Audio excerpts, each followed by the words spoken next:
This is the first significant talks that we've seen between these two powers since 2016, when both sides formally cut diplomatic relations, and they also come as the US seeks to revive the Iran nuclear deal. So we understand that senior officials from Saudi Arabia and Iran held direct talks in Baghdad on April 9, at least according to the Financial Times.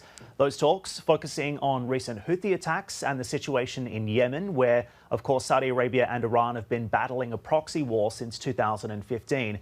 The FT saying the Saudi delegation was led by the kingdom's intelligence chief, and the meeting was facilitated by the Iraqi Prime Minister.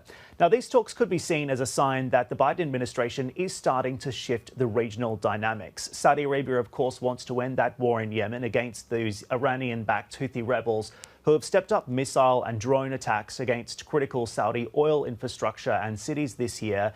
But these talks could also be seen as an olive branch of sorts from the Saudi Crown Prince, who also wants to gain favour with the United States as Team Biden hits reset on that relationship and also inches towards a new nuclear deal with Tehran.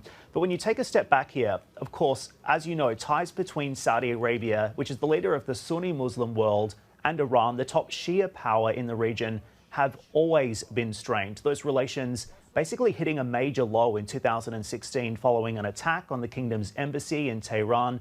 And the regional tensions have escalated after a series of incidents over the years that eroded trust on both sides. So, look, this is unlikely to lead to a full opening of diplomatic ties. It would probably be unfair to call it a breakthrough at this point, with Saudi Arabia and Iran still accusing the other of destabilizing the region. But of course, there is an economic incentive here, and semi-official ties could also benefit regional stability long term. So this is going to be interesting to watch, Hadley. And one of the other things to point out is that Reuters also reports that the talks here touched on Lebanon too, given we know Gulf states are pretty alarmed at the situation there and the expanding presence of the Iranian-backed Hezbollah movement, which, as you know, has very deep tentacles in the country right now.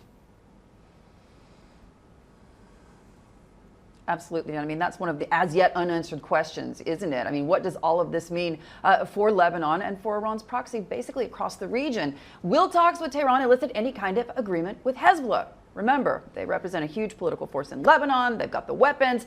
And with that country in economic crisis and political crisis as well, you got to wonder just how bad Lebanon's government and the international community are going to allow this to get before they make a push to save the country.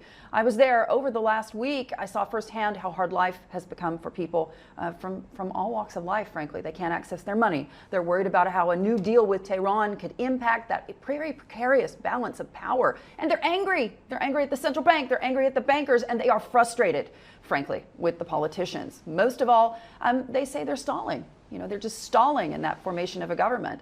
Now, one man, though, who is talking is the country's patriarch. He is the leader of the Christians in Lebanon, and he told me this weekend that when it comes to finding a way forward, it is essential that all political parties agree to neutrality. Now, he said the weapons, that's just another issue that's going to be resolved at the international level. He said Hezbollah, frankly, is a problem for the region, for the world, not exactly something that he can solve in the short term, but he did ask for Hezbollah's leadership to talk. Listen in.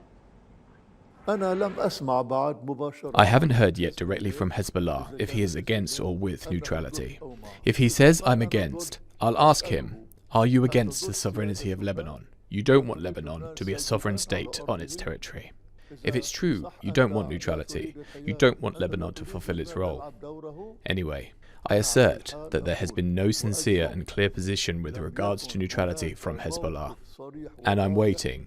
And I call on them to a meeting here where we talk about neutrality and all of its aspects, because neutrality is in the interest of all Lebanese and first Hezbollah, because they are Lebanese as well. So neutrality is in the interests of all.